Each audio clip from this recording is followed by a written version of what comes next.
Hi, everyone. Welcome back to another solo show of the Integrative Health Coach Success Podcast. Excited to be with you all today to discuss a topic that I think can be challenging for a lot of health coaches, mainly because of the kind of personalities and empathic traits that coaches bring to this space. We recently talked about this topic in our CPC mentorship, and a lot of the coaches wanted to discuss things further. So I thought, why not make an episode that could be helpful for anybody who might be struggling with this? So today we're going to talk about the topic of money, charging, pricing, and why it may not always be best in your best interest and in the client's best interest to be doing things for free or charging low prices in the name of helping everyone. So we're going to talk a little bit about kind of what our stories around money mean. We're going to talk a little bit about kind of how that energetically plays into your relationship with the client. I'm not going to necessarily tell you what I think you should be charging, but I'm going to give you some framework around the energy of money and really kind of how your own relationship with money pricing could be playing into your decision of what you might charge and how comfortable you feel doing that. So we're going to kind of get started. And Dr. Cabral has done lots of episodes on kind of pricing, and he's talked a lot about that in, IHP type of classes, and I think probably some mastery. And so again, this is going to be a little bit more around you just starting the process of thinking about your own relationship with money, your own relationship to coaching, and how you view the container of that client coaching relationship when it comes to that exchange. So let's get started. First, if you've ever felt, guilty about charging a certain price, or you have kind of felt anxious when it comes to the point, maybe in a discovery call, where you would tell somebody how much you're going to charge, I just want to say that's normal. Okay. If you've been feeling that, you're not experiencing something out of the norm. I think for most, again, coaches who come to this space with empathic hearts, they might be more introverted. And a lot of us truly want to help everybody because we're doing this from a passionate place. It's okay if you felt that way. I'm going to hope to kind of reframe some of your thought process around that.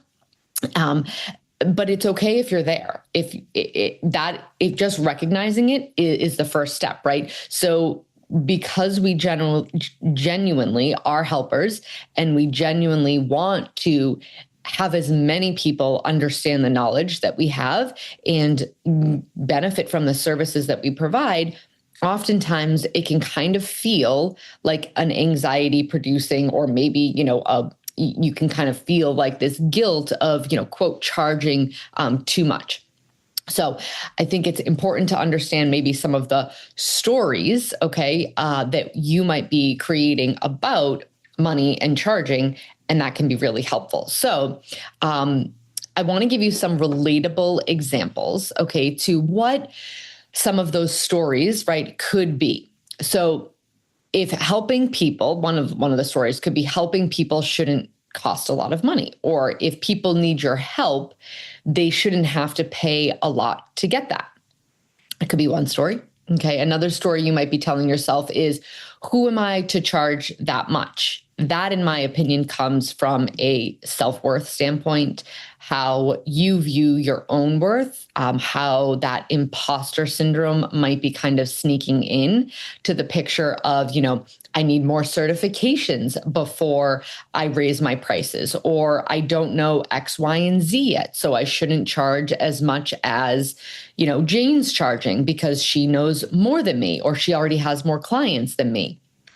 So a lot of this comes down to, in my opinion, the stories that we tell ourselves about our worth, our knowledge, and being able to kind of step into a place where we truly believe that what we have to offer is not only very important to the people that need our help, but it also has this invaluable amount of connotation to it, in the sense that if you were somebody, and a lot of us were, who was really unwell for a period of time, go back to the point where you were at your lowest, what would it have meant, and what kind of an exchange would you have been willing to kind of agree upon, right? To get the accountability, the support, the love, the passion that you offer to your clients. This, again, is so much more than just someone paying you for the hour that you're on the call, right? You're giving so much more than that. So it's really important for you to kind of identify what story you might be telling about yourself and or money that is kind of interfering with your choice to charge X, Y, or Z. Okay, so that's the first thing I want you to do. What is my relationship with money? What's the story I'm telling myself, right? For I think a lot of us, it could be, I just want to help as many people as possible. I'm going to tell you how making sure that you are not burning out and doing a lot of free work for very little energetic return, right? Money, it can burn you out faster, and then you're not able to show up for clients as well. So get really clear about what your story is around your identification of what feels like the roadblock to maybe charging what you want to. Okay, so if there's a feeling of guilt or anxiety there, or low self-worth, get clear about what the story might be so that you can kind of understand it and move through the process of maybe creating a different story, okay? A lot of times, coaches are going to undercharge for a few different reasons. One, I think a lot of us, again, identify as helpers. And I think culturally speaking, if you are helping, we don't tie that to a significant income, because a lot of helpers in society are not making a ton of money. And that isn't necessarily what we all want to do, right? A lot of us are in this not to, make $1 million a year, but we're in this because we genuinely want to help. However, charging what you're worth is very important for both you and your client container, so that you are, again, creating an atmosphere where there's accountability, where there is, you're showing up as your most vibrant kind of full self because you're not burnt out, right? But again, we'll get into that in just a second. So a lot of us, I think, can identify as helpers. And I think women are hardwired to think if we're helping, we're not necessarily making a significant amount of income along with that. Another might be, fear of being judged. Do you think that people who charge a significant amount of money for their services are, greedy, or they're just in it for the money? Do you have this kind of belief that it's, but money is something that comes with power and greed? Or do you believe that money is an energetic exchange of everything that you have and being able to deliver that to the client, and for the client to be in a good buy-in container to be able to receive all that, right? So that story can kind of shift things a little bit. A lot of us, I think, can be people pleasers, where if a client knows that we're going to do a free lab for them and read the lab for free, well, they might like us more. And if they like us more, maybe they'll want to work with us more. But that can get tricky, and I'll kind of explain to you why. So understanding maybe why you think undercharging or doing something for free might be a better option, and where that kind of maybe your personality is coming into play there, or your belief system. But that can feel safer. Okay. Undercharging and doing something for free can feel safe, because how's someone going to say no to something that's free, right? You won't have to potentially deal with some of the clients who say, actually, I can't afford that, or no, thank you. I can only do this if it's free, or I can only do this if it's $50. That's all I have to spend. And for some of those clients, it might be their journey that they actually have to understand that their health is worth more than free advice, right? So you have to know that by not offering something for free, right, is not only safer so that the safety that comes for you, okay, is not allowing you to expand, and the safety of the client not needing to invest in their health and wellness, you're not doing them any good by them not seeing the value in investing in themselves, right? So it feels safer for both of you, but we know safety keeps us small. We know that safety kind of keeps us kind of tied to our old stories and keeps us tied into where we've always been. It's a comfort zone, right? And so if you step out of your comfort zone, you inspire your clients to step out of theirs as well. Keep that in mind, okay? It's not a discipline issue, and it's more of a mindset and a belief in your ability to provide the value, right, that comes along with what you're charging. And again, it allows your client to step into investing in themselves in a way that feels like they're putting themselves in a place really where they're prioritizing their health and wellness. And not to say that they can't do that with free advice or a free lab reading, because there's lots of clients that then might go on to, invest after that. But I think when we're talking about generality and our kind of widespread clientele, it really is important for you to step out of your comfort zone and for you to encourage your clientele to step out of theirs too, right?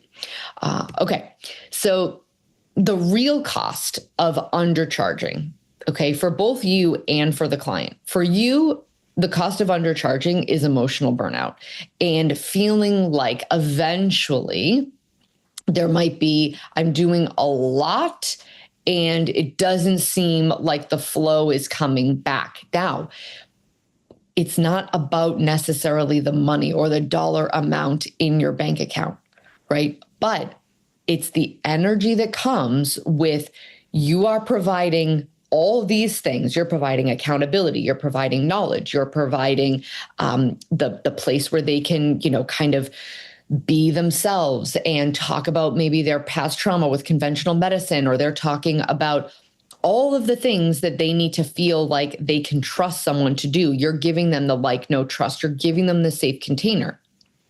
In return, you receive a currency that allows you then to probably do and put your health and wellness as a top priority, right? Maybe if you had financial resources, you could go and, invest in yourself in a certain amount of way, like whatever you need to do to then pour back into you, you're able to do. Maybe you get a healthy meal plan system where you don't have to cook dinner every night. And so you take that off your plate, right? It's all just an energetic currency of you're getting this, they're getting that. And it prevents burnout and resentment down the line from you feeling like you're giving,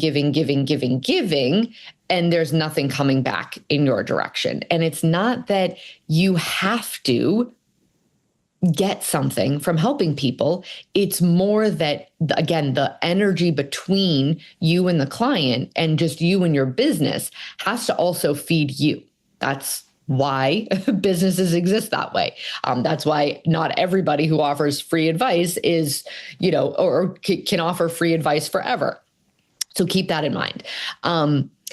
The cost of your client dynamic also can suffer, right? Because there's lack of boundaries, there's lack of commitment with buy-in. When I was personal training, some of my least favorite clients to work with, or the more challenging clients, were the ones that someone said to them, I think you should do personal training and nutrition, and I think it would really help you, and I'm going to pay for it. Those clients showed up in a way different way than my clients who were maybe sacrificing or paying for their own sessions, whether they had a lot of money or not, or they could afford it, significantly, or I knew they were making sacrifices to afford it. The clients who had someone else paying for them just showed up differently. They canceled their sessions. They definitely didn't work as hard. And so again, by giving the client a financial buy-in, you are asking them to step into the container of responsibility, of empowerment, of choosing themselves, of that accountability. you are doing right by them just as much as you are doing right by yourself. And again, that undercharging, it's not like this neutral, like doesn't matter type of a type of agreement. It has, I think, a drawback for both you and the client. And for you, I think it leads to burnout and resentment faster, even if you don't feel that way in the beginning. And for the client, I think it leads to loose boundaries and low commitment. Okay. So as we're talking, keep that in mind. I want you to kind of reframe kind of pricing and worth. Okay. So your pricing, I want you to think about it again as an exchange, not a favor. You're not here to do tons of favors for everybody. You can. I actually, when I was personal training, I always had one client that I actually charged a significant amount less to. So the studio that I was working for, like, agreed. And I had one that was kind of for a really long time, but she was young. She didn't make a huge amount of income. She was significantly overweight and was so invested, and she was so determined. And I knew that she was going to put in the work, but she just couldn't afford it. So it was different than the clients that didn't really want to be there, and someone else was paying for it because they thought they should be there. Okay. This client really wanted it. I charged her a significant amount less because it made me feel good to do one favor for someone, right? Or it was a family member that maybe came to me and needed advice. Now it will be, a young mom that I know has lots of expenses with her kids, and it's hard for her to put herself first. And so I help her. You can always be doing little favors, but as a whole, okay, and I believe in giving back and doing those types of things. That energetically opens up the field for lots of good things to come back to you as well.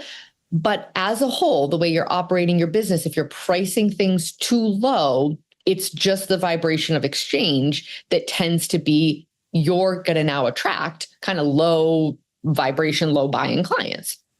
So keep those favors going. I believe that is why we're here, right? What we're meant to do on this earth, but you don't want to be doing it for all of your clients. Find one or two, every quarter to help out that way if you want to.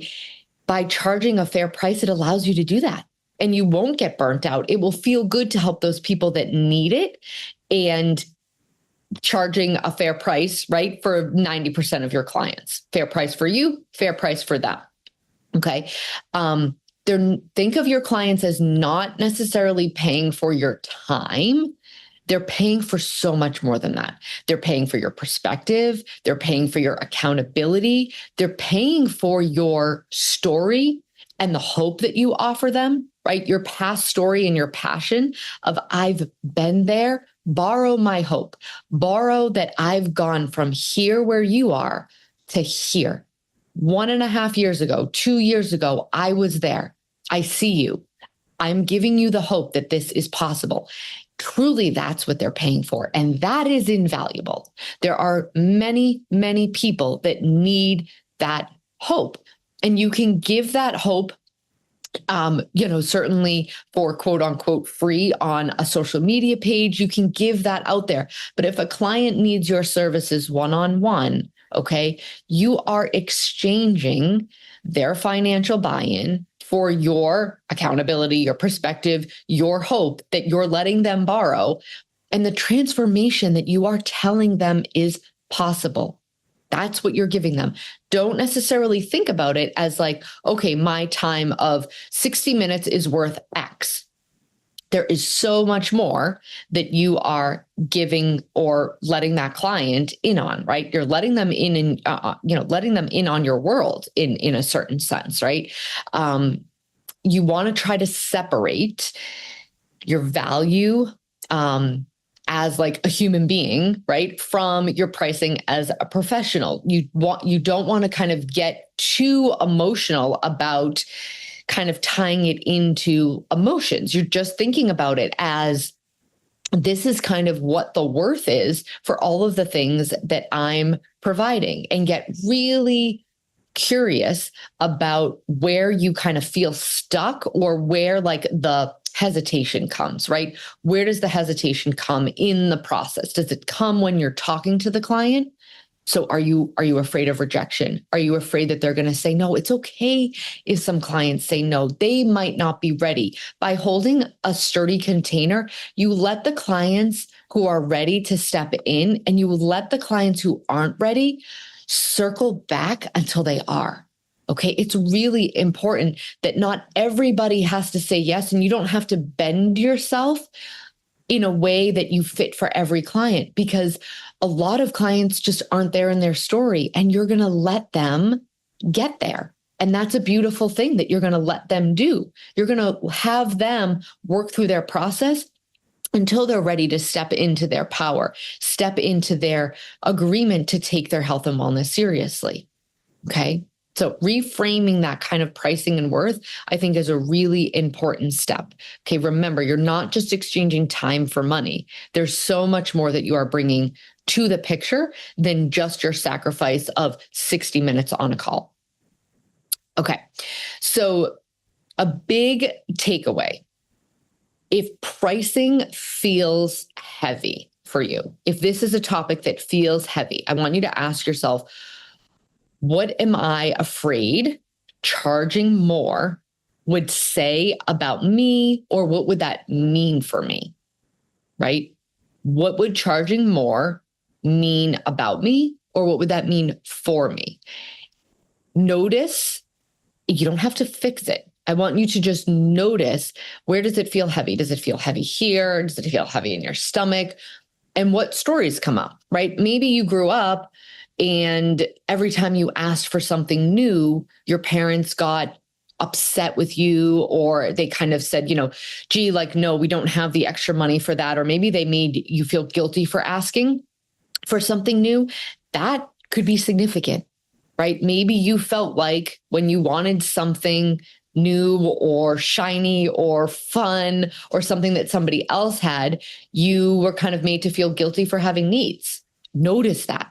Maybe you got everything that you asked for, and it feels like it's just kind of this like wide open container of like it should just be a free for all and everybody should have access, right? So kind of think about how your story with money and worth kind of brought you to this place, and see if you can kind of understand where things are tangled up. Okay. Because you don't need to fix it to change it. What you need to do is identify it and think about whether you can create a different story and how that would feel. What would a different story allow you to do in your practice? Would it allow you to maybe create a pricing structure that gave you a little bit more freedom, where you could help and be of service in a really deep way for more clients? Because ultimately, we know if we can be of incredible service and give ourselves in a way that doesn't burn us out, we are going to be able to change more lives. And so if the exchange of money allows you to do that, it is setting you, but your clients and all the people that you need and want to reach up for that to happen. It's not holding you back. Giving your services for free is, yes, conceptually, you might think, okay, now everybody can do it because it's free.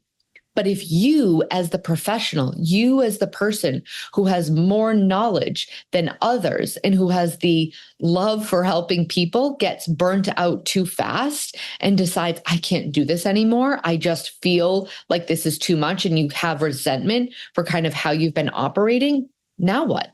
Now you're not helping as many people as you could. Now you're feeling stuck. Now you're feeling like your business model is holding you back. And you won't know it until you get there. So if you understand kind of some of this process up front, it can save you from getting to that point for sure. And again, when you're undercharging, you're disrupting that energetic balance of kind of that over giving and under receiving. So I want you to keep that in mind as you're kind of thinking through all of this. you can maybe create, a little mantra in your head, or, a saying, something, if you're a little bit more practical, money is simply the agreed upon exchange for the value, time, and leadership that I bring to my clients. You might kind of say something like that.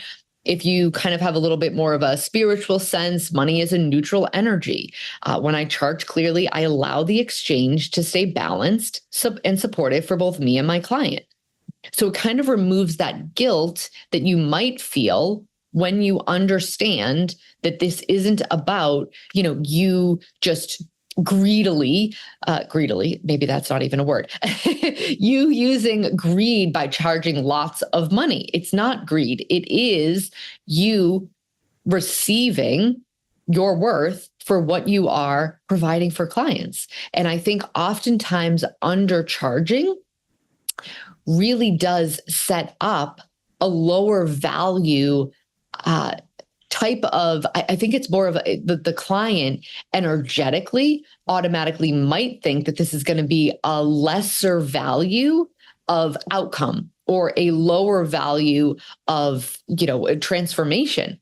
So think about it from the client standpoint too, or put yourself in their position, right? If you saw two coaches and one was charging $350 for a lab review and one was doing it for free, you might think that the one charging more had more experience, right? Which you all have the experience. Don't wait until you know everything to think that your time is not of value, that your knowledge is not of value, that your ability to hold someone accountable with love and care and giving them hope is not valuable, because it is. Oftentimes, it might be more valuable than your explanation of the lab. That's what people need. That's what you are energetically providing. And it's allowing you to continue to show up without burning out, without being resentful that energy isn't flowing back to you. Okay. Again, this is not about worth for you, right? It's about honoring the value, the leadership that you bring to the people that you serve. Get clear about increasing your confidence, your worthiness, so that you can show up and be honored for the value and for the ability to hold a container where really powerful transformations can happen. Okay. If you found all of this information helpful, would love to hear more. I can kind of dive into it in a different way, talk a little bit about, I think telling you what to charge isn't necessarily useful in the sense of, charge this amount or charge X. A lot of that, I think, Dr. Cabral is really good with the numbers, but I find that the information that we talked about today can be a sticking point and prevent you from getting to the real numbers conversation, or being able to get even comfortable figuring that part out. Okay. Identify your story, see where it's coming from. Where does it kind of hang you up? And then really getting clear about the fact that there is no amount of free or low amount of services that you can provide for a long period of time without getting burnt out. And again, then you are not taking care of yourself. You're not taking care of your family. You're not taking care of your clients and the world that needs you by allowing yourself to be burnt out. Okay. Hope you found this helpful. Looking forward to kind of being back with another solo conversation. Thank you all for being here. Talk to you soon.